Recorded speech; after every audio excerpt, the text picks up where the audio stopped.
Cet épisode est produit et réalisé par Tête de Tigre, l'agence de podcast audio et vidéo. On accompagne des entreprises, des marques et des créateurs à créer et à développer leurs podcasts en audio et en vidéo. Si vous souhaitez en savoir plus, n'hésitez pas à aller sur têtedetigre.com. On intégrera également le lien en description. Sur ce, je vous souhaite un très bon visionnage.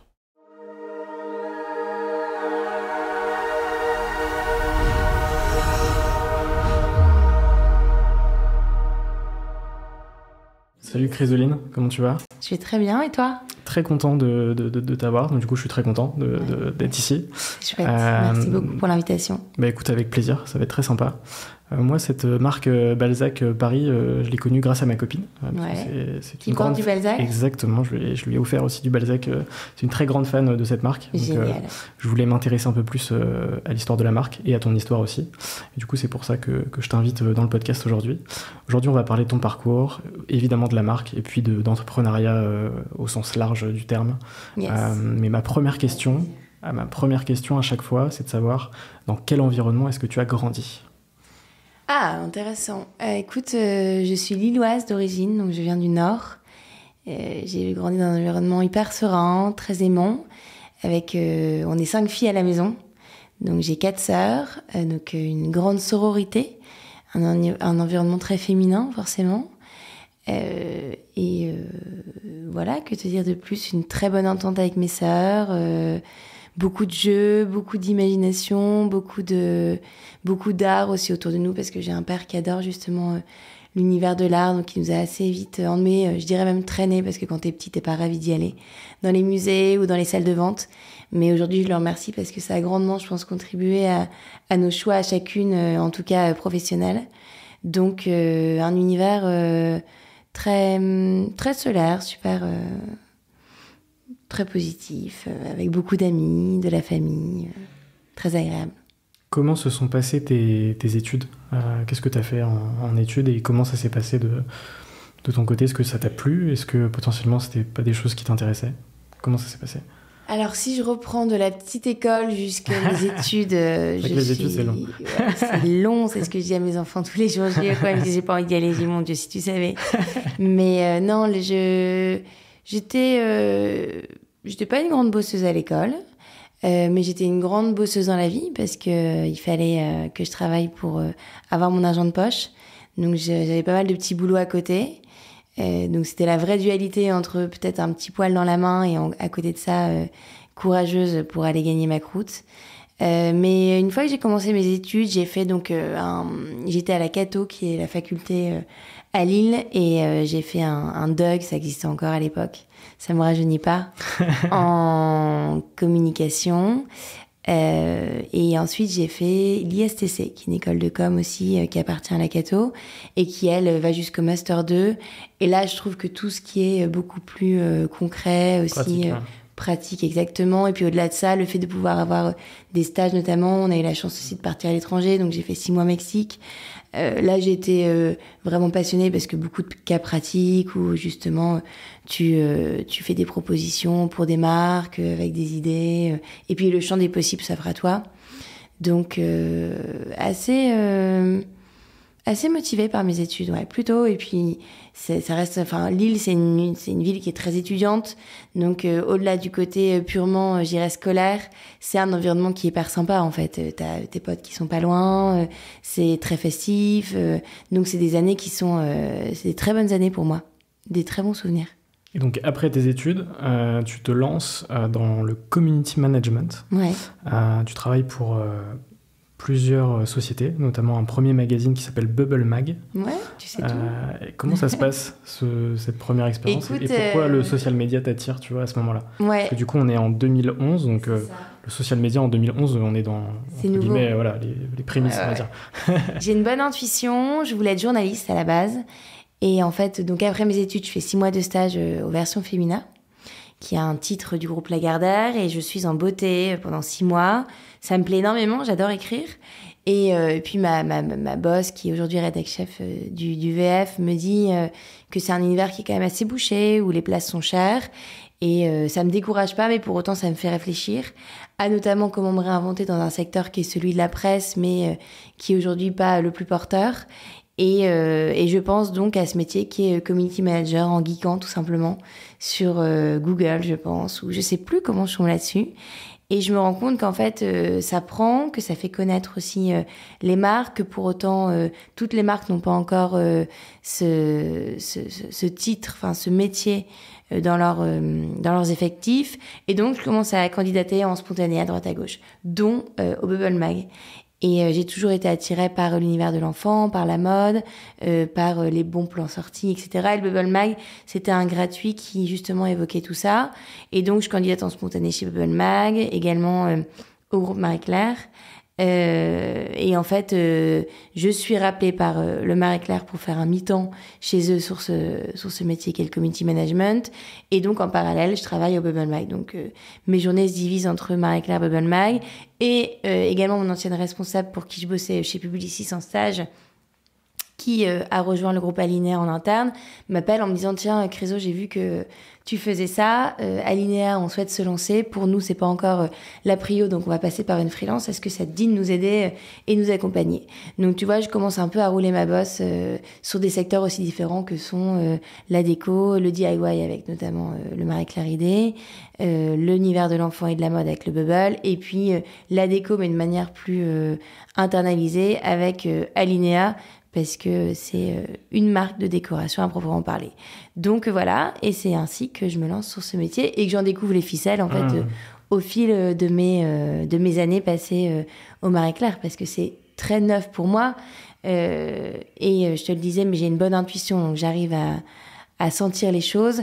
Et c'est un métier qui me plaît, qui me parle, et puis en plus de ça, qui avait vraiment le vent en poupe à cette époque. Donc effectivement, c'est outre la partie social media, ce sont tes premiers pas dans la mode. Oui. À quel moment est-ce que tu te dis tiens, j'ai un affect particulier pour ce secteur ? J'ai toujours eu un affect particulier avec ce secteur. Je te parlais de mon enfance, mais au-delà de l'univers de l'art qui plaisait beaucoup à mon père, j'avais une maman qui aimait bien justement tout cet univers qu'est la mode. Donc elle nous a, je pense, largement influencé et puis aiguisé l'œil sur ce secteur-là. En tout cas, on avait quartier libre aussi sur la manière dont on voulait se vêtir, nos partis pris en la matière. Donc c'est un univers qui m'a toujours beaucoup plu. C'est ce pourquoi aussi j'avais une petite graine plantée dans mon esprit de pourquoi pas un jour, en tout cas, faire quelque chose dans cet univers-là. Donc le Marie-Claire, c'est offert à moi, si tu veux, sur le plan déco et do it yourself. Et il y a plein de choses qui se regroupent dans l'univers que sont la déco, la beauté, la mode. Mais c'était un premier pas aussi, je pense, dans l'univers qu'est la mode. Et donc Balzac, c'est imposé à moi de manière très naturelle, parce qu'on en parlera très certainement, mais ça s'est fait de manière très organique, parce que Balzac s'est monté en parallèle du groupe Marie-Claire. Donc si tu veux, j'ai mis un premier pas dans la mode, mais j'avais aussi mon boulot à côté qui me nourrissait. Mais voilà, c'est vraiment une passion, ou en tout cas un univers qui me plaît depuis toujours. Ouais, effectivement, t'en parles. La particularité de Balzac, c'est que ça s'est lancé en side project, ouais. À côté de ton job. Et outre ça, c'est aussi une histoire de famille. Parce que du coup, tu as cofondé ça avec ton beau-frère et ton mari. Mon mari, exactement. En 2011. Et en 2011, Balzac n'est pas du tout ce qu'est Balzac aujourd'hui. Non. Tu peux me raconter. Balzac s'appelle déjà Balzac. Mon mari n'est pas encore mon mari. Et Charles n'est pas encore mon beau-frère. Oui, donc tu vois, on avait tout à construire ensemble. Avec Victor, on était 3 potes en fait. On était en couple. Okay. On était en couple. On s'est mariés pendant l'aventure, en tout cas le début de l'aventure Balzac. Charles, c'était le meilleur copain de Victor depuis qu'ils étaient petits, et il s'est marié avec ma sœur. Et donc, en effet, c'est une histoire de famille, parce que on se retrouve avec Charles et Vic, si tu veux, un dimanche soir. On avait claqué la porte de notre appart et laissé la clé à l'intérieur de celui-ci. Donc, on dit toujours que Balzac, c'est l'histoire d'une clé perdue. Et Charles nous dit, tiens, venez dormir à l'appart. Ça coûtera moins cher de faire passer le serrurier un lundi.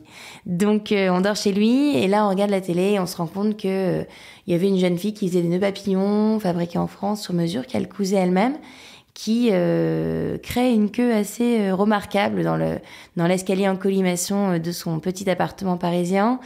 Et je regarde Charles et Vic, je leur dis, bah tiens, le nœud pape, ça a l'air de prendre. Il y en a pas non plus full sur le marché, si ce n'est celui qu'on connaît en satin noir, déjà précousu, en tout cas qui n'est pas à nouer soi-même. On essaie. Ma sœur Clem, donc, qui est la deuxième de la famille, sait coudre et elle peut peut-être nous accompagner sur le projet. Moi, je te le disais, mais j'ai quelques ficelles sur le métier qui est blog, community management. Donc, je peux prendre cette casquette-là. Et puis, j'ai une bonne intuition. Et vous avez la casquette plutôt financier, business model. Donc, à trois, en tout cas, il semblerait qu'on forme une équipe pas trop mauvaise. Donc, plutôt complémentaire. Ouais, hyper complémentaire. Et puis... une grande envie d'entreprendre, et je t'en parlais au début avec ce côté un peu démerde, mais le côté lillois et envie d'entreprendre, de dire bah tiens on essaie, et au pire ça fera une expérience en plus sur notre CV, mais ça se lance, que tu me disais, mais en parallèle de nos boulots. Donc si ça ne fonctionne pas, on n'a rien à perdre, on a entre guillemets la sécurité financière qui fait qu'on est relativement serein.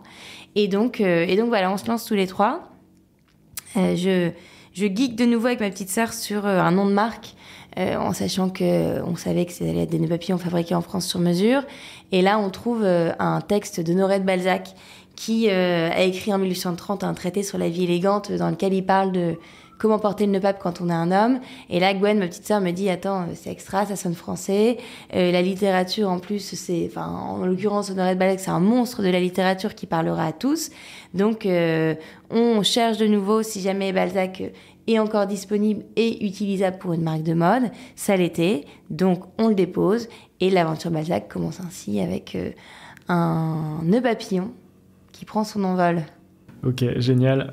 Comment se passent ces premières semaines, ces premiers mois en termes de vente, en termes de retour sur le nœud pape ou quand on se sur le nœud pape, exactement. Ouais. Sur le nœud pape, ça se fait de manière hyper organique, si tu veux. Vraiment, le nœud pape était vraiment en train de revenir sur le devant de la scène. C'est un produit qui est hyper cyclique, qui va et qui revient.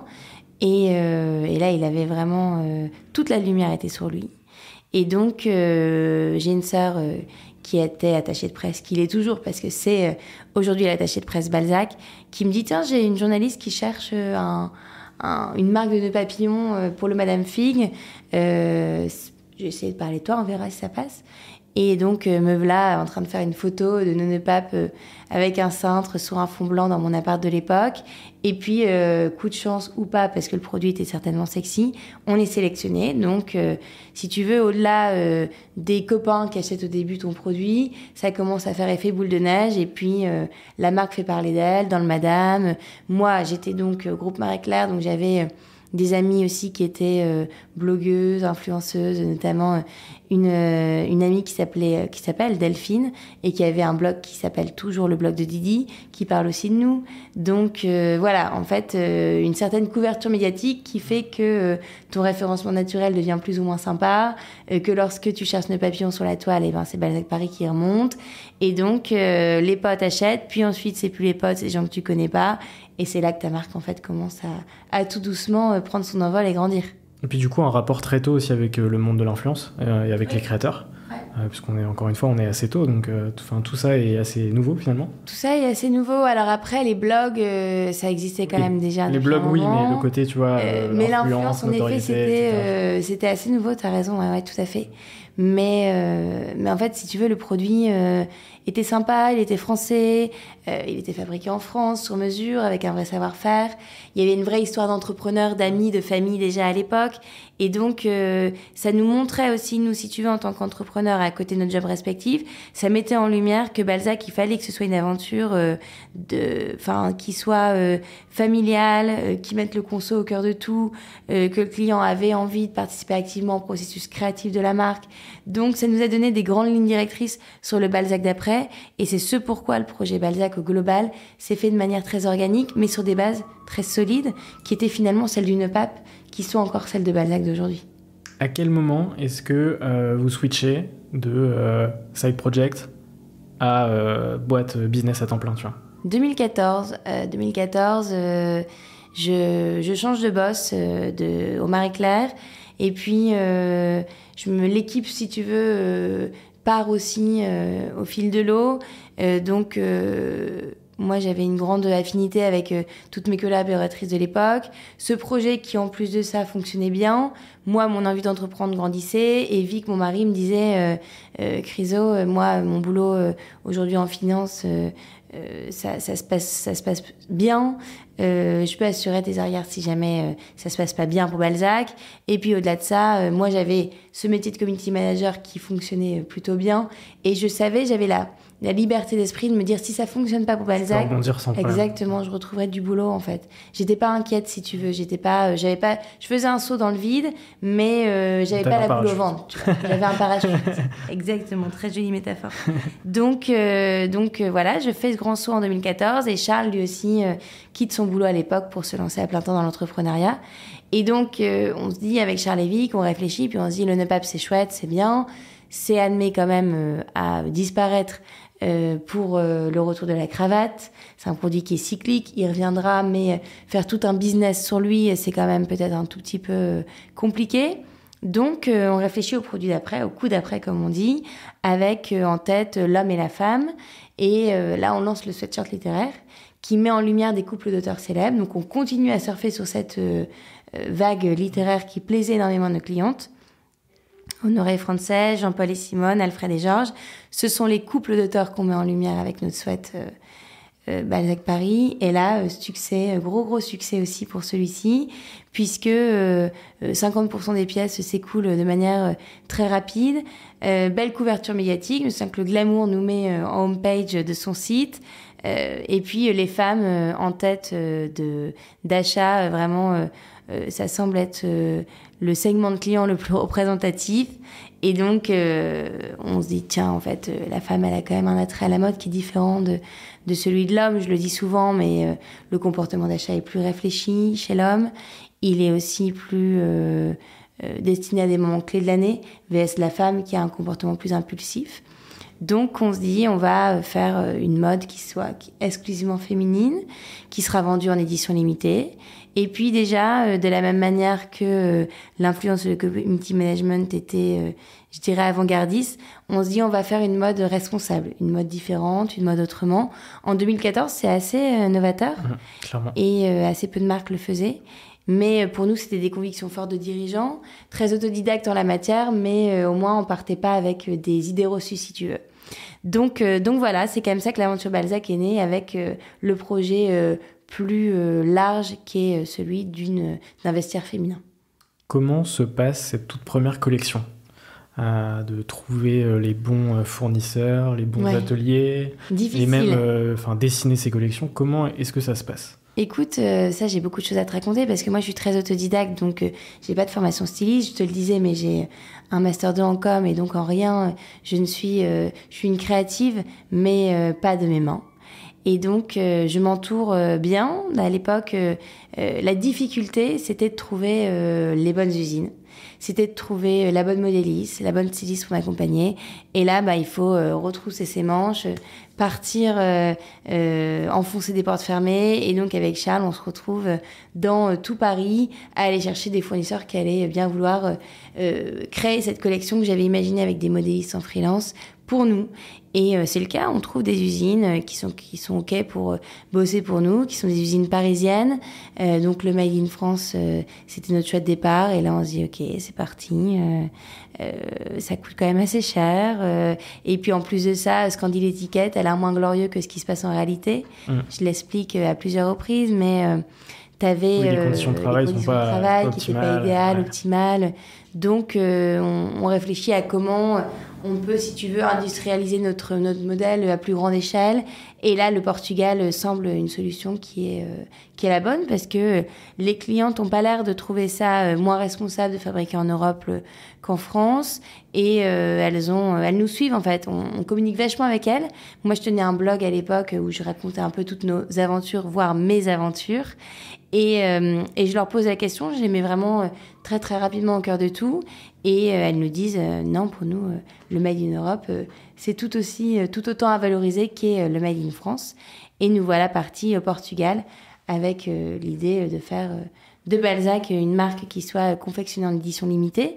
Donc il fallait convaincre les usines de faire des chaînes de prod qui soient à plus petite échelle vs ce à quoi elles étaient habituées, mais notre discours devait être suffisamment convaincant.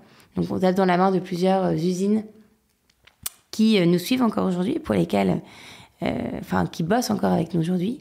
Et puis on trouve un agent aussi au Portugal qui a été aussi le début de l'aventure, qui a signé le début de l'aventure parce qu'elle avait vraiment un pied dans cet écosystème qui est celui de Porto, avec toutes les bonnes usines, les bons faiseurs, les fournisseurs tissus aussi. Mais voilà, se fournir des métrages de tissu en petite quantité, c'est la croix et la bannière.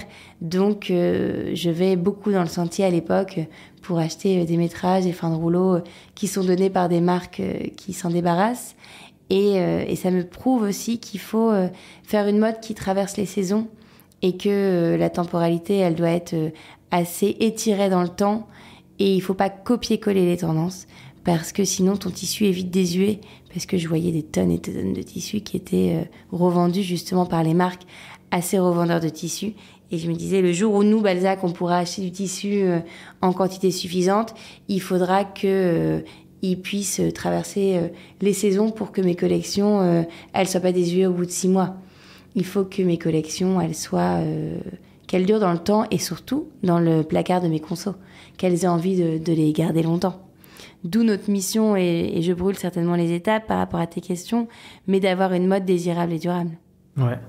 Je reviens sur le Portugal. Tu as une relation un peu plus particulière avec ce pays, parce que tes parents y habitent. Ouais. Si je dis pas de bêtises. Non, tu dis vrai. Comment est-ce que ça s'est passé justement ces premières rencontres avec les usines au Portugal? Comment est-ce qu'ils ont perçu ce projet? Est-ce que ça a été assez simple? Ou est-ce que très rapidement vous avez trouvé les bons partenaires et ça s'est fait assez rapidement? En fait, la plus grande difficulté, c'est de trouver le bon agent. Parce qu'en effet, et tu le dis bien, aller toquer aux portes des usines en disant voilà, on s'appelle Balzac, on est à peu près inconnus au bataillon, mais ça va être formidable, vous allez voir, vous allez faire beaucoup d'argent avec nous. C'est pas si évident, alors qu'un agent, il a d'autres clients. Donc si tu veux, il a le poids de pouvoir dire bon, moi je vous fais taffer pour X, Y, Z. Là, Balzac, c'est un nouveau, j'y crois. En plus de ça, j'ai du pif parce que les clients pour lesquels je vous fais bosser aujourd'hui, ils font tourner vos chaînes de prod. Donc suivez-moi. Donc t'as le poids en fait de l'agent qui a déjà un portefeuille de clients qui va faire qu'il va arriver à convaincre des usines avec lesquelles il a une relation et une affinité forte. Donc ça, c'est aussi la clé du succès, c'est d'avoir, si tu veux, avec tes usines, une relation de confiance et qui dure dans le temps, où c'est un vrai rôle de commercial en fait. Et voilà, et donc notre discours auprès d'Anna, qui est notre agent, avec Charles, a été suffisamment convaincant pour lui expliquer que Balzac, oui, c'était des plus petites quantités, mais on allait faire tourner leur chaîne de prod de manière plus régulière. Et ça, je pense que c'est ce qui lui a mis la puce à l'oreille sur le fait que, en fait, les modèles économiques des marques étaient en train de changer et que peut-être les clients allaient avoir envie aussi d'avoir des quantités, des éditions limitées, et ça passait aussi par des chaînes de prod qui étaient plus petites. Donc facile, non. Difficile, oui. De la France jusqu'au Portugal, c'était un long chemin. Pour autant, Anna, c'était la clé d'entrée pour pas mal d'usines. Ouais. Et puis ça, c'est une certitude. Le Portugal est quand même devenu un pays extrêmement puissant en termes de fabrication de vêtements, de chaussures, etc. Je crois que dans le Made in Europe, clairement, le Portugal doit être dans peut-être top 1 ou top 2 des pays qui fabriquent le plus, je pense. En fait, tu as plusieurs spécificités. Si tu veux, en fonction du produit que tu veux fabriquer, tu as plusieurs pays qui s'offrent à toi. Donc là, par exemple, l'Italie, ils sont excellents pour la maille. L'Europe de l'Est sont excellents sur tout ce qui est pièces à manches, parce que c'est des grands faiseurs de tailleurs depuis toujours. Ils bossent pour des gros groupes d'hôtellerie, par exemple. Donc, ils maîtrisent extrêmement bien tout ce qui est tombé pantalon un peu lourd, les pièces à manches plus structurées. Donc, quand le Portugal va être très bon sur tout ce qui est flou. Le flou, c'est tout ce qui est blouse, robe, jupe. Mais ils sont excellents aussi sur la maille, ils sont très bons aussi sur l'accessoire. En tout cas, nous, ils nous accompagnent depuis tellement de temps que, par exemple, un modèle iconique qui est le César, qui est chez nous un sac à main, qui aujourd'hui est un vrai marqueur de l'ADN de marque. On a commencé à le fabriquer au Portugal, donc il a une chaîne qui est tressée à la main, et c'est vrai que quand tu le contre-types dans d'autres usines pour aller gagner en marge, donc quand tu vas le contre-typer en Italie par exemple, en fait la main qu'on a réussi à avoir avec notre faiseur portugais, on n'arrive pas à l'avoir en Italie aujourd'hui. Donc voilà, il y a aussi je t'en parlais, mais ce partenariat de confiance où en fait quand tu imagines un produit main dans la main avec l'usine, tu vas aussi le façonner, et puis l'usine, tu vas aussi lui apprendre à confectionner ton produit comme toi tu l'entends. Donc oui, le Portugal est évidemment un partenaire qui compte et j'imagine un très gros faiseur en Europe. Mais l'Europe, au sens large du terme, a des spécificités en fonction des pays qui sont propres à chacun. Et la France est en train d'être un partenaire qui compte pour Balzac, puisque on a certaines mailles qui sont confectionnées en France. On fait partie du collectif Tricolore. Oui. Donc, on a la chance de pouvoir avoir certaines usines qui confectionnent pour nous et qui ont également la tonte des moutons qui est fait non loin de là où l'usine fabrique. Donc, c'est assez large, notre parc fournisseur, si tu veux. Nous, notre idée, c'est vraiment d'aller là où il y aura le plus beau savoir-faire pour pouvoir offrir à la cliente un rapport qualité-prix qui soit juste avec cette notion de prix juste qui est importante pour Balzac. Possible, exactement. Pour revenir à cette première collection, quand tout est bouclé et que on appuie sur le bouton mise en ligne, comment est-ce que ça se passe? T'es très excitée. Après, tu sais que t'as un gros boulot qui t'attend parce que t'es à la fois modéliste, styliste à l'époque, donc aussi directeur d'achat, sourceur. T'as toutes les casquettes, mais t'es aussi logisticien. Et ça, c'est pas la partie la plus fun, mais pour autant, c'est celle qui met le point final à ta commande. Quand le client a cliqué sur j'achète, il a envie d'avoir le produit assez vite dans sa boîte aux lettres. C'est une partie extrêmement importante. Ouais. Et donc en fait c'est une partie qui est extrêmement importante et qui est, je dirais, la finalité de toutes les parties qui ont été qui ont été orchestrées avant.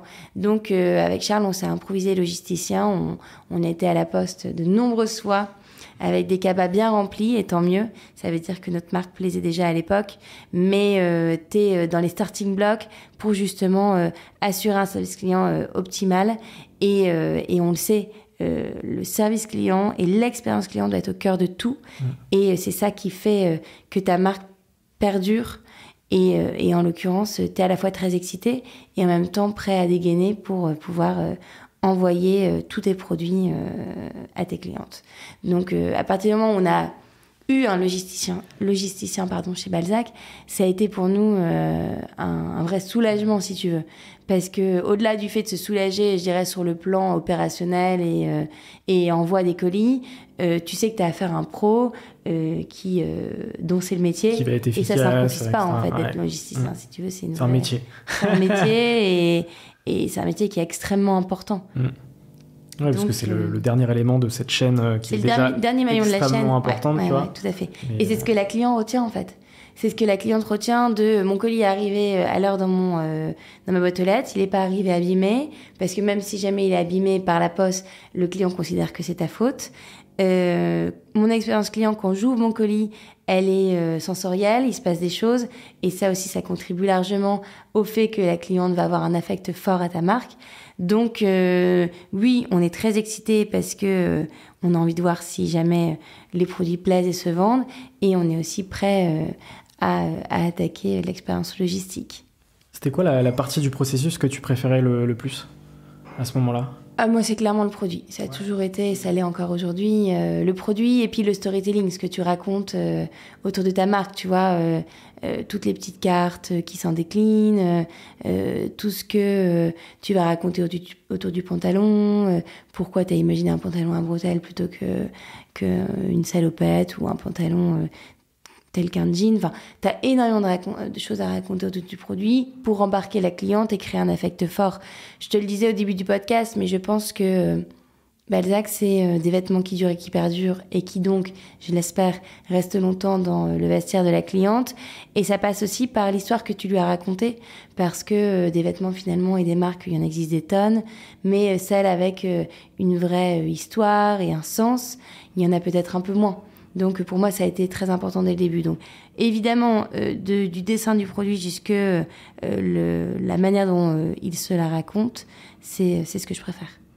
Step by step, comment est-ce que tu travailles sur ces collections aujourd'hui ? C'est quoi le processus, tu vois, de l'idéation à la mise en ligne ? Je travaille donc avec une équipe produit qui est composée à la fois d'une directrice du style, de styliste, de modéliste, de chef de produit et de tout ce que compose aussi la réflexion autour de celui-ci, en sachant qu'il y a ma directrice produit et il y a ma directrice du style. Donc, je vais donner une thématique à ma directrice du style en lui disant, voilà, pour la collection automne-hiver, printemps-été, j'ai imaginé qu'on pouvait travailler sur cette thématique. Et puis, en fonction, elle travaille main dans la main avec ses stylistes pour pouvoir donner du corps, du sens, et puis imaginer les produits qu'elles peuvent dessiner en fonction de cette thématique, ce qui va les inspirer.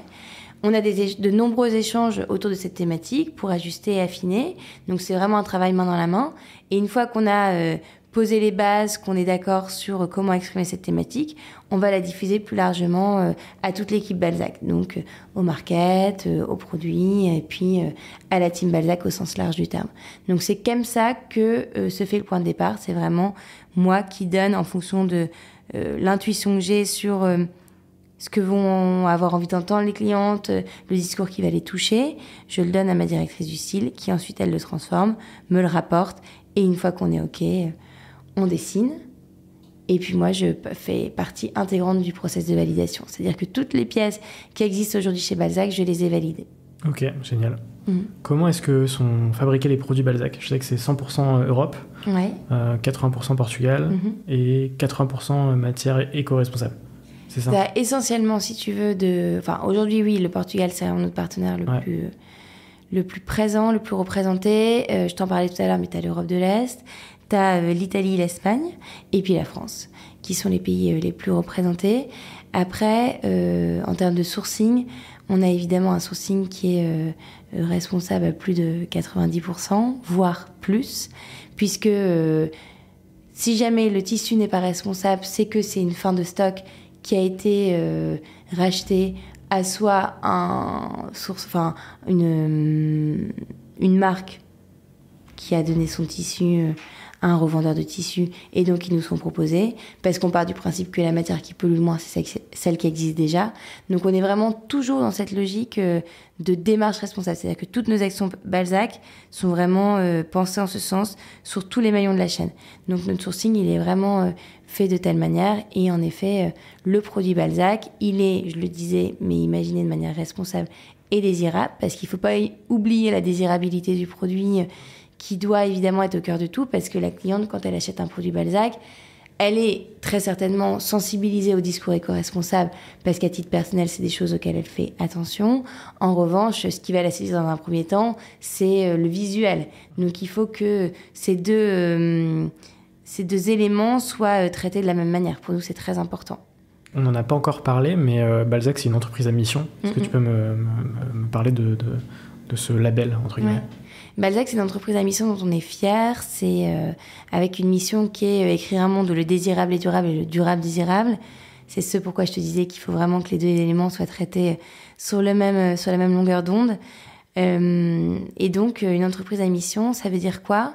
C'est quelque chose que tu inscris dans tes statuts avec un processus assez clair, avec un comité de mission qui te challenge justement sur des missions du quotidien sur comment être une marque toujours plus responsable, parce que le TPR, c'est un leitmotiv qu'on a chez Balzac et qui nous anime tous.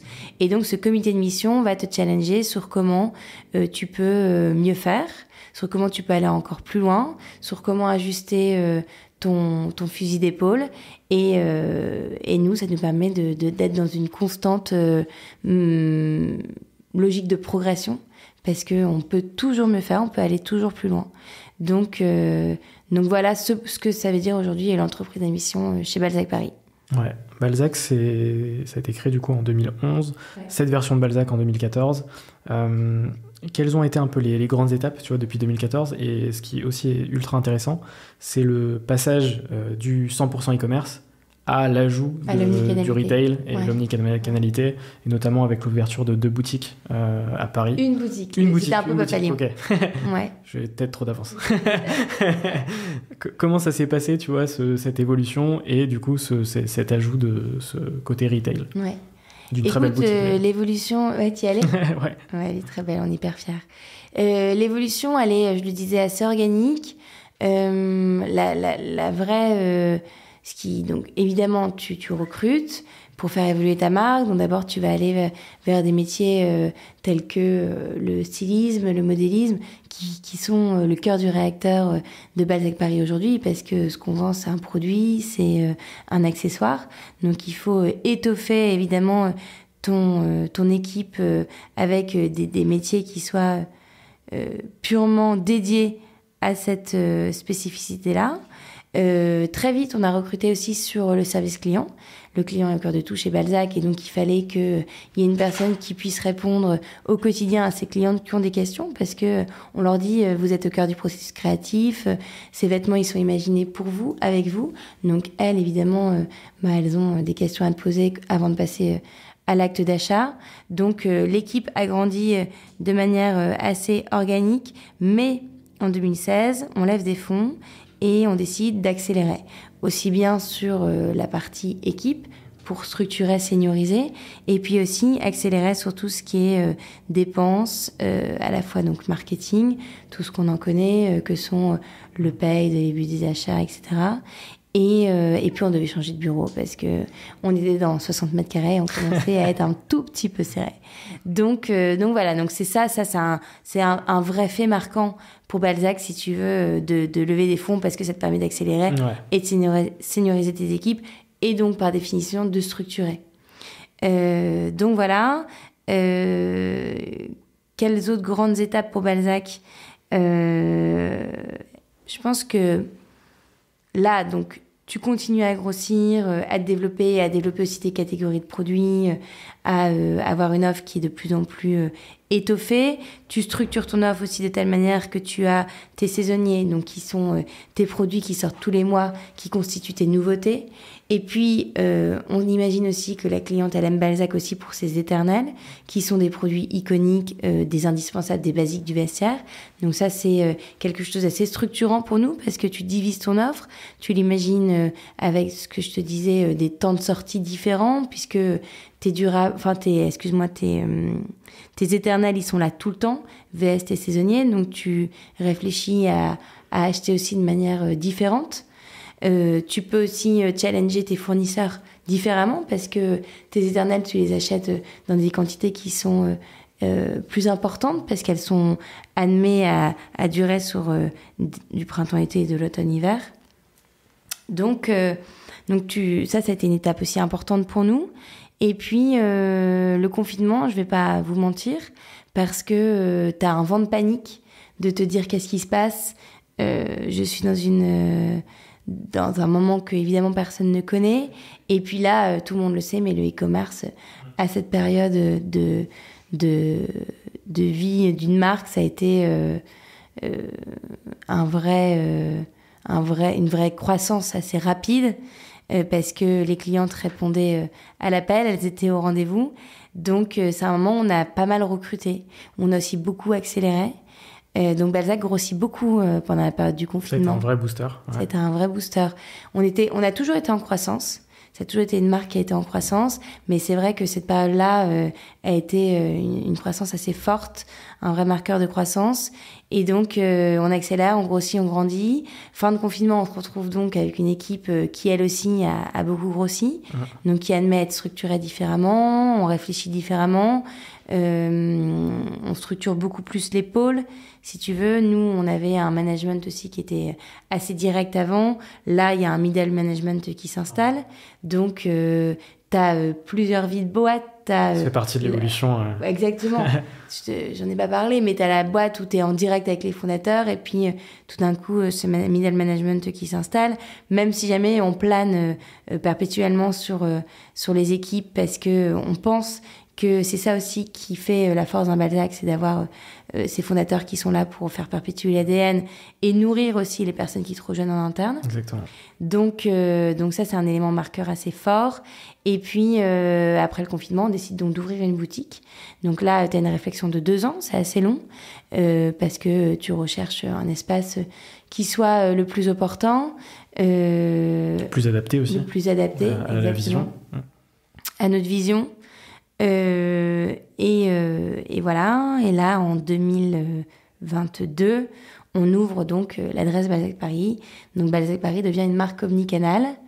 Ce que j'ai pas dit aussi, c'est que Balzac, entre-temps, mais du coup c'est long de tout retracer, mais lance l'enfant, lance aussi le parfum, donc met un premier pas dans la beauté. Balzac, c'est une marque en fait que tu consommes, si tu veux, de manière assez... c'est une vraie philosophie de vie, c'est un vrai way of life en fait de consommer du Balzac parce que tu adhères à des valeurs qui sont fortes. Donc, on étend aussi le champ des possibles chez Balzac. On ouvre nos marchés avec l'enfant, avec le parfum. Et en septembre 2022, on ouvre l'adresse Balzac Paris. Donc là, c'est un élément évidemment très structurant pour une marque, très marquant, parce que tu viens à raisonner différemment en logique de stock, en staff aussi. Tu as un nouveau staff qui est le staff retail, avec des populations que tu manages de manière aussi différente. Donc, tu t'adresses différemment à ton conso quand tu es en physique que quand tu es en ligne. Tu dois toujours penser drive to store, parce que ça, c'est fondamental. Donc, voilà, tu dois avoir des automatismes qui sont différents, mais l'ouverture de l'adresse, c'est un fait absolument marquant pour toutes les équipes et pour la cliente aussi, qui peut enfin toucher la matière, essayer le vêtement. Tu as un taux de retour qui baisse drastiquement, parce que lorsqu'elle achète un produit, elle a eu l'occasion de l'essayer. Donc voilà, ouais, aujourd'hui, c'est encore assez nouveau pour nous. Hein. C'était en septembre. Ouais, nous ne sommes que fin janvier, donc c'est récent. Mais en tout cas, c'est très positif et on est ravis de cette ouverture qui est un vrai levier de croissance pour Balzac. Qu'est-ce que ça t'a fait, le lancement de cette boutique, justement, après 2 ans de réflexion? Tu vois, c'est quelque chose de physique, donc potentiellement, c'est peut-être encore plus, je sais pas, impactant qu'un site web, tu vois, qu'un e-commerce. Comment est-ce que t'étais quand cette boutique a ouvert? Tu raisonnes vraiment différemment, mais nous, ce qu'on voulait, c'est que l'expérience Balzac, au sens e-com du terme, se retrouve vraiment en physique. Donc, il fallait que dans le parcours client de la conso, elle puisse se balader comme elle se balade en ligne, de manière très fluide, intuitive. C'est ce pourquoi aussi on a organisé l'espace avec un espace qui est dédié à la maroquinerie, avec César en tête, parce que c'est celui qui est représentatif de notre ADN et qui est le vrai, si tu veux, c'est un sac qui est tellement iconique chez Balzac qu'il fallait qu'il ait un mur dédié. Tu te balades dans les saisonniers, ensuite t'as l'espace caisse, t'arrives dans les éternels, t'as l'espace enfant. Et en fait, si jamais tu te retrouves en ligne, t'es pas perdu parce que t'as un parcours client qui est assez similaire. Il fallait que cette boutique aussi, elle soit, qu'elle puisse être... que les éléments soient mobiles, de façon à ce que, au même titre qu'en ligne, si tu vois que tel ou tel produit fonctionne moins bien, tu le pousses sur ta home, tu vas changer des éléments dans ton merch, il fallait que ton merch aussi puisse être très vivant en physique. Ça, c'était un élément fort. Et c'est toute la difficulté et la chance que tu as quand tu pars du e-com pour aller au retail. Tu peux avoir des réflexes qui sont assez différents que je pense quand tu arrives du retail vers le e-com. Ouais, bien sûr. Exactement. Donc ça, c'était un exercice qui était super intéressant, super challengeant. Et il fallait aussi que tout ce que Balzac est dans son ADN transpire dans cette boutique au sens sensoriel du terme. Donc il fallait qu'il y ait une vraie expérience autour des 5 sens. Important, ouais. Que ce soit évidemment visuel, olfactif, qui passe donc par Honorine, donc notre parfum dont je te parlais, mais par aussi le fait d'entendre en cabine un podcast dans lequel je parle aux clientes, mais qui admet à évoluer en fonction de la cabine dans laquelle tu n'entends pas le même podcast. Donc, tu viens chez Balzac, oui, pour ses créations, pour ces vêtements que tu aimes, que tu portes, mais aussi pour vivre une expérience à proprement parler. Parce que Balzac, c'est une histoire d'expérience au sens large du terme. Donc, l'ouverture de cette boutique, pour nous, c'était un fait très marquant. Et donc, le 7 septembre, lorsqu'on ouvre la première fois la porte à la première cliente, on est surex, évidemment. On est surex. On a envie de voir si jamais l'ouverture de l'adresse sera à la hauteur de nos attentes, sur le plan aussi chiffre d'affaires, ça l'est, donc on est ravis, mais c'est une vraie marche qu'on a passée. Ouais, un vrai step. Un vrai step. La boutique, elle fait 500 mètres carrés, elle est grande, tu as un espace dédié à l'événement dans lequel tu peux recevoir tes clientes. C'est pas la petite boutique, quoi. C'est vraiment assez statutaire, si tu veux. Donc non, c'est un fait très marquant pour Balzac et qui admet à se déployer. Donc ça, c'est génial. Avant de passer à la troisième partie de notre échange, Est-ce que tu peux me donner quelques chiffres sur Balzac? Pas financiers, je m'en fous, mais plutôt combien vous êtes aujourd'hui, tu vois, ce genre de chiffres. Et quels sont les objectifs futurs? Est-ce que potentiellement on verra une marque homme se lancer plus tard? Est-ce que tu peux me parler de tout ça? Bah, quelques chiffres sur Balzac. On était 3 à la base, hein. Charles, Victor et moi, je t'en parlais. Donc aujourd'hui, on est 95 en comptant le retail. Donc ça commence à être une entreprise avec un nombre de salariés non neutre. Donc c'est une manière de manager différente aussi. Tu me parlais des grandes étapes de la boîte, mais ça c'est vrai que être un manager de 10 personnes vs un manager de 95, c'est des méthodologies qui sont tout à fait différentes. Passer d'entrepreneur à manager aussi, on n'en a pas parlé, mais c'est carrément. C'est des métiers différents. Tu as raison. Et en fait, t'es jamais l'un ou l'autre, t'es toujours les deux. Donc ça, c'est ce qui est intéressant dans ce métier-là. T'as jamais fini d'apprendre, t'as jamais fini de manager tes équipes d'une manière à un moment et puis d'une autre un autre moment. Donc il faut savoir évoluer, se remettre en question.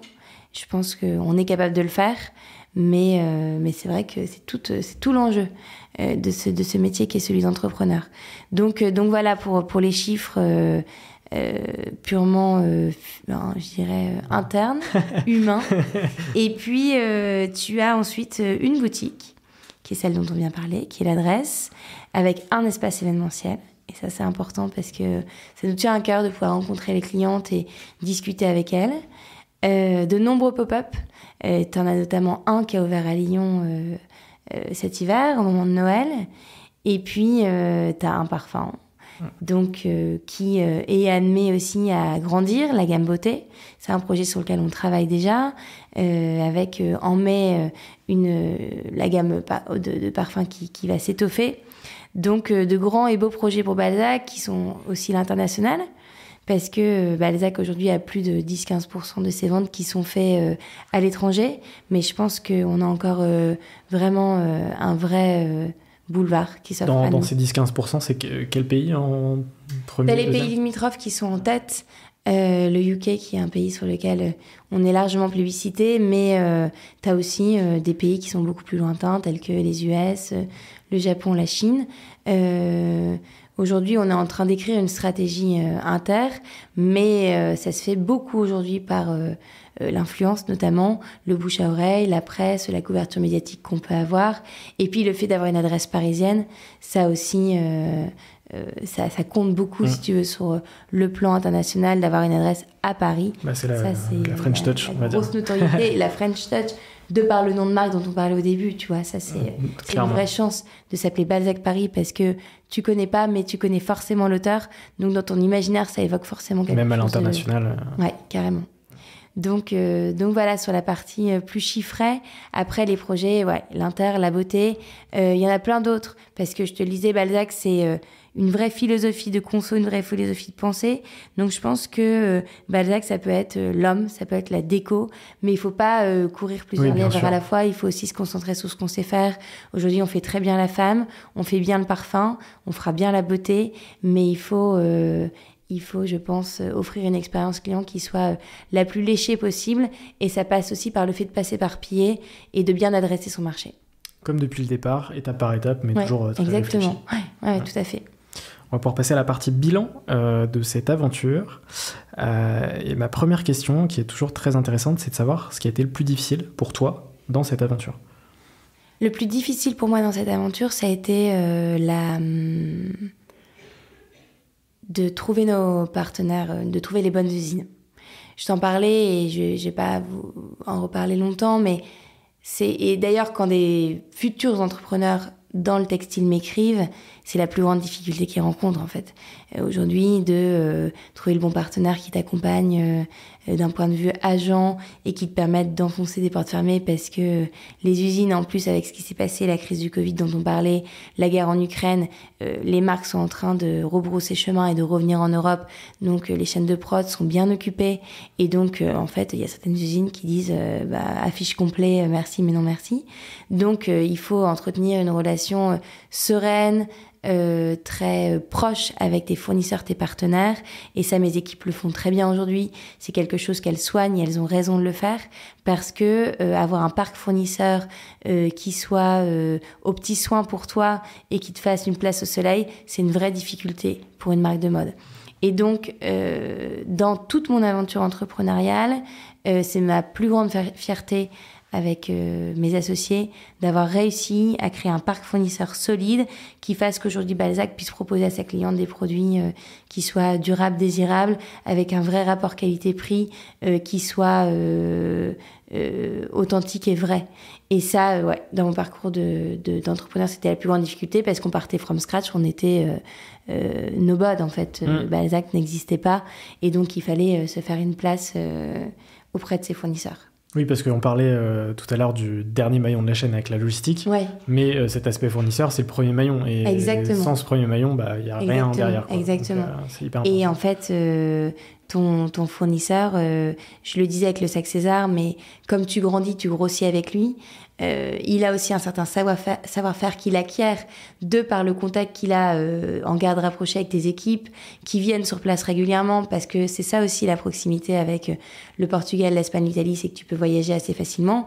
Donc tes équipes sur place, elles font aussi grandir et progresser tes fournisseurs, ne serait-ce que d'un point de vue RSE. Tu vois, on a accompagné pas mal d'usines aussi sur la manière de pouvoir continuer à nous accompagner quand des audits sont faits, pouvoir continuer à bosser avec nous. Il fallait améliorer ça, donc on les a amenés aussi vers du mieux. Et donc, ces usines-là, tu leur files en fait tes bébés.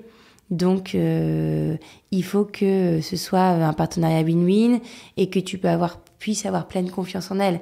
Il y a vraiment une logique de pas mettre tous tes œufs dans le même panier, une vraie réflexion à avoir sur comment bien ajuster et positionner tes produits. Ouais, j'avais fait un podcast avec Laure Babin de la marque Zeta, je sais pas si tu vois qui c'est. C'est une marque de basket fabriquée à partir de raisins. Et du coup, elle me racontait pareil les mêmes problématiques qu'elle avait eues au départ pour trouver les bons fournisseurs au Portugal. Et du coup, à côté de Porto aussi. D'accord. Je pense que c'est autour de Porto, voilà, exactement. Et depuis, elle a créé des collabs avec Nespresso, donc des baskets fabriquées à partir de café, etc. Enfin, une marque géniale que je t'invite à aller voir. Et du coup, c'était marrant parce qu'il y a forcément des similitudes avec ce que tu me racontes là. Ma deuxième question pour cette partie bilan, c'est de quoi es-tu la plus fière aujourd'hui ? Alors, ce dont je suis la plus fière aujourd'hui, c'est l'équipe. Être 95 aujourd'hui et me dire que les 95 personnes qui bossent pour nous, c'est grâce aussi à la boîte qu'on a montée à l'époque, du haut de nos 20, je sais plus quel âge on avait, tu vois, j'ai 37 ans aujourd'hui et on oublie vite.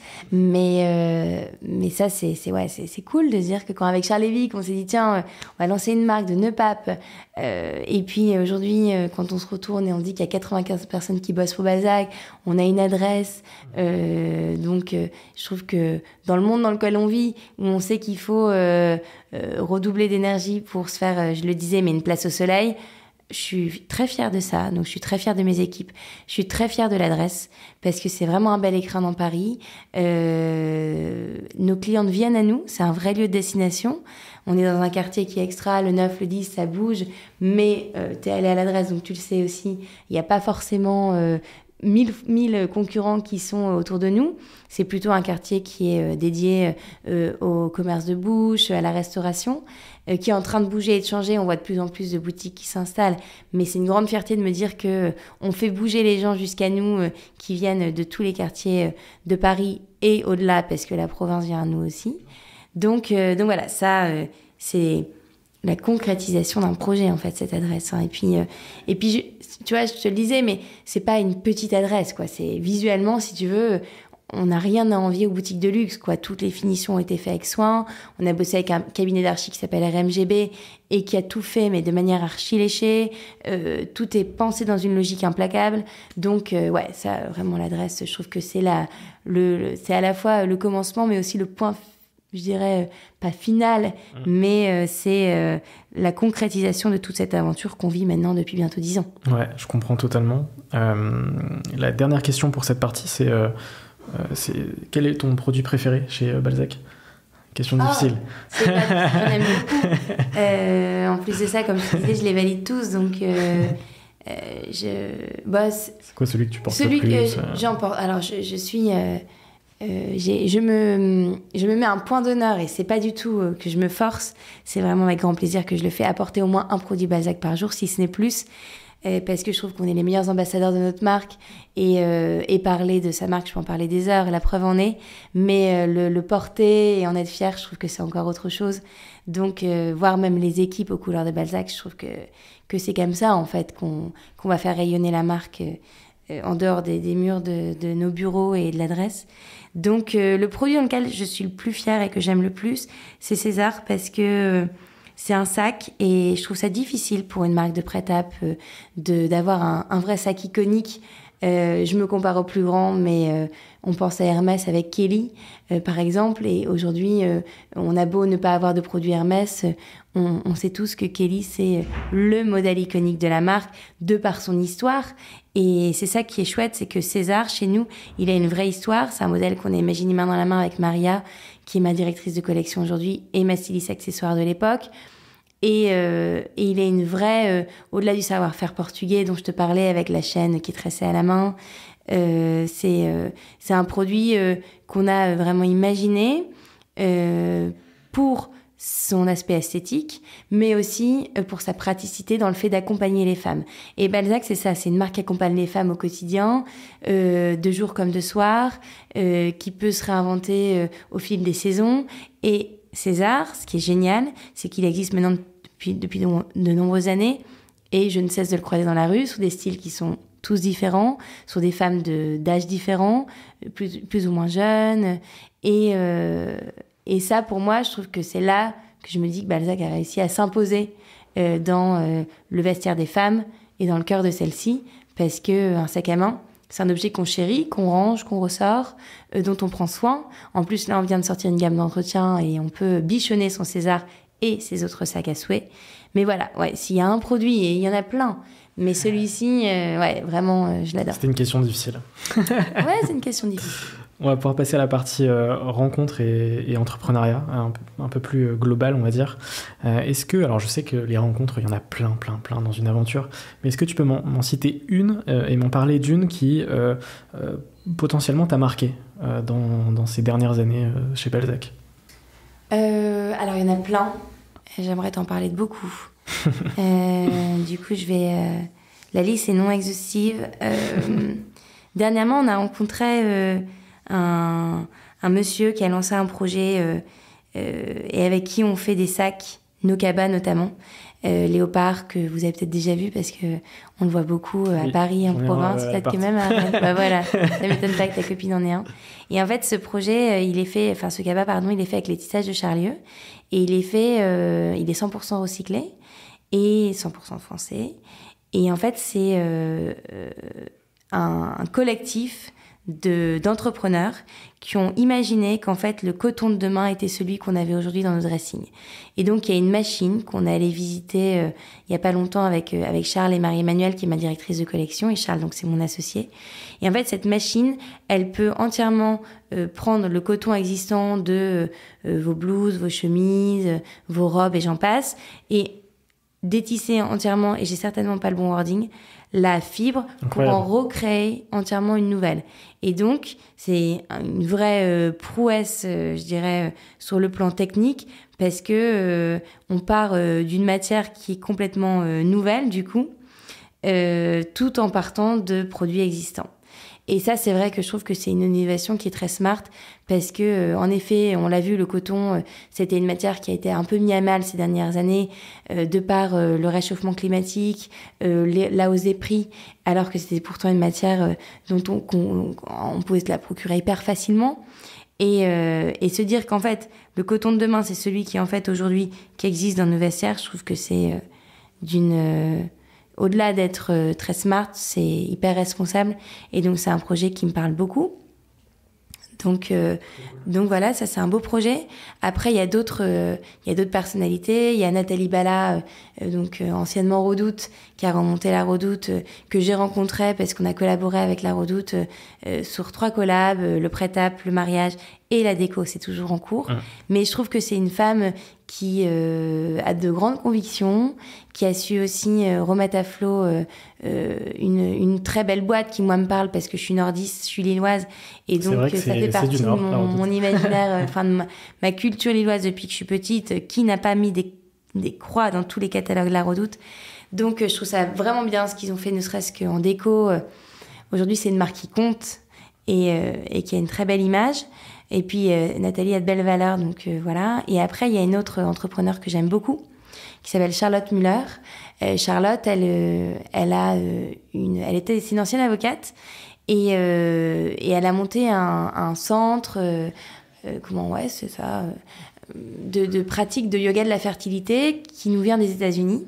Et en fait, elle s'est rendue compte que ça a augmenté. Enfin, elle s'est rendue compte. Elle est allée aux États-Unis et elle a très certainement pratiqué le sujet de près. Mais en fait, le yoga de la fertilité augmente de manière significative la chance de réussite lorsqu'on fait une FIV pour avoir un enfant. Et donc, Charlotte, elle a tout plaqué sa carrière d'avocat pour se lancer à plein temps dans ce projet qui est le yoga de la fertilité, mais avec une vision très business aussi, parce que elle en a fait quelque chose de très malin au-delà de sa pratique, parce qu'elle est elle-même professeure de ce yoga. Elle a un accompagnement, si tu veux, sur le digital, parce que tu peux faire tes cours en ligne. Elle a un studio qui est dédié à ça. Elle a des produits dérivés qui sont sans perturbateurs endocriniens. Elle a un vrai business univers autour de ça. Mais au-delà du business, elle a sensibilisé des femmes au fait que il y avait évidemment la médecine qui nous aidait considérablement dans ces projets de bébés, mais aussi qu'on pouvait se faire accompagner de manière plus douce. Et donc Charlotte, vraiment, je t'invite à la contacter parce que elle est assez surprenante et elle est pleine d'énergie. Donc voilà, il y a plein de personnes comme ça qui m'inspirent au quotidien. Il y a plein de projets aussi, mais spontanément, c'est comme les questions ne me sont pas données avant, c'est ceux qui me viennent en tête. Tu vois, je t'ai demandé une rencontre, donc tu m'as très bien répondu à mes questions et tu m'en as même donné plusieurs. Donc très cool. Et pour le sac Kappa, du coup, très bien, j'ai l'histoire du coup de ce sac. Ouais, c'est chouette, c'est une vraie histoire. Du coup, la technique derrière, c'est génial. C'est génial. Vraiment top. Dernière question pour cette partie, c'est est-ce que tu as le fameux conseil, cette question qui peut parfois paraître bullshit, mais là potentiellement ce serait de préciser sur le côté mode, quelqu'un qui veut lancer une marque dans la mode, c'est quoi pour toi la chose la plus importante à savoir?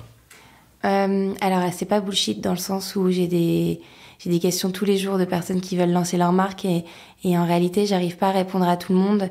Et je me dis d'ailleurs et puis je me dis un podcast dédié, tu vois, avec des créateurs de marques de vêtements où les gens pourraient venir poser leurs questions, ça a peut-être déjà dû exister, mais je pense que ça pourrait faire sens. Nous chez Balzac, on imagine même parfois faire des tables rondes en fait où des étudiants pourraient venir nous poser leurs questions parce qu'on en a tellement tous les jours qu'on n'arrive pas à répondre à toutes. Donc est-ce que ma réponse va être révolutionnaire? J'en suis pas certaine, mais en tout cas elle est sincère. Je pense qu'une bonne association, c'est la clé de beaucoup de choses. Vous en êtes la preuve très certainement parce que vous êtes tous les deux associés, donc vous savez de quoi je parle. Mais choisir ses associés, avoir un pacte associé qui soit dédié à cette association, mettre de côté aussi les questions qui fâchent. On sait que l'argent s'en est et il faut très vite en parler et puis voir comment on se répartit les parts en fonction de l'investissement de chacun et puis l'investissement financier également. Donc voilà, il y a ça, choisir des bons associés. Alors après, tout le monde peut se tromper et puis on a le droit d'avoir choisi le mauvais et de se séparer et ça ne fera pas de notre aventure un échec, loin de là j'imagine. Mais je crois que c'est la clé du succès parce que dans des moments de doute, dans des moments de victoire, c'est bien de pouvoir les fêter et puis c'est bien de pouvoir aussi se reposer sur les épaules de quelqu'un quand toi t'es un peu down et que l'autre il a la grinta. Donc voilà, il y a ça. On a toujours peur de parler de son projet entrepreneurial parce que est-ce qu'on va nous piquer l'idée, etc. En fait, je pense qu'il faut se nourrir des autres et aller questionner un max. Essayer de poser des questions à des gens où tu te dis il me répondra jamais, quand bien même c'est pas grave, au pire ils te répondront et donc tu auras tout gagné. En fait, il faut 5 personnes pour aller atteindre la personne qu'on veut atteindre, donc c'est très peu. Même si tu veux Michelle Obama, peu importe. C'est très rapide, si tu regardes dans tes contacts, tu peux aller toucher qui tu veux. Donc, sky is the limit et rien n'est impossible. Il faut croire en ses rêves et ça paraît peut-être béaba de dire ça, mais je pense que c'est assez vrai j'ai le sentiment que la nouvelle génération, elle a cette espèce de foi en je vais tout plaquer, puis je vais lancer mon projet, et de toute façon, c'est tout ce qui m'anime, et j'ai pas envie d'être coincée dans un bureau. Il y a une vraie nouvelle façon de penser. Donc, génération rebelle, un peu. Ouais, un peu quand même. Hein. Alors, génération rebelle un peu, mais il faut pas oublier que le fruit de tout ça, c'est beaucoup de travail aussi. Ah oui, bah c'est clair. Le fruit de tout ça, c'est beaucoup de travail aussi. Rien n'arrive au hasard. Et il faut y aller un peu à la sueur de son front. Et mettre de temps en temps des choses qui sont... Parce qu'il y a beaucoup, tu sais, on parle beaucoup d'équilibre pro et perso, et je pense qu'on finira, et on finit tous par le trouver, mais dans un projet entrepreneurial, c'est normal qu'à un moment, il soit bafoué. C'est comme quand tu veux atteindre le poste de tes rêves, même si tu es en interne, parce qu'on parle d'entrepreneuriat aussi, c'est OK, en fait, d'avoir un moment de ta vie où tu vas pas rechigner à la tâche et bosser plus qu'un autre pour aller atteindre ce que tu t'es fixé. Complètement aligné là-dessus. Donc voilà, donc je pense que faut bosser les gars, quoi. En fait, c'est ça le conseil. Beaucoup de sacrifices derrière cette typologie d'aventure. Ouais. C'est aussi l'objectif du podcast, c'est de retracer toutes ces aventures. Elles sont toutes différentes, elles sont toutes uniques. Carrément. Il n'y a rien qui est duplicable, mais quand même, c'est intéressant de savoir tout ça, tu vois. Ouais, et puis il faut jouer des opportunités, parce qu'en fait, il y a souvent des opportunités qui s'offrent à soi, il faut les saisir. Rien n'arrive au hasard, je crois beaucoup au destin.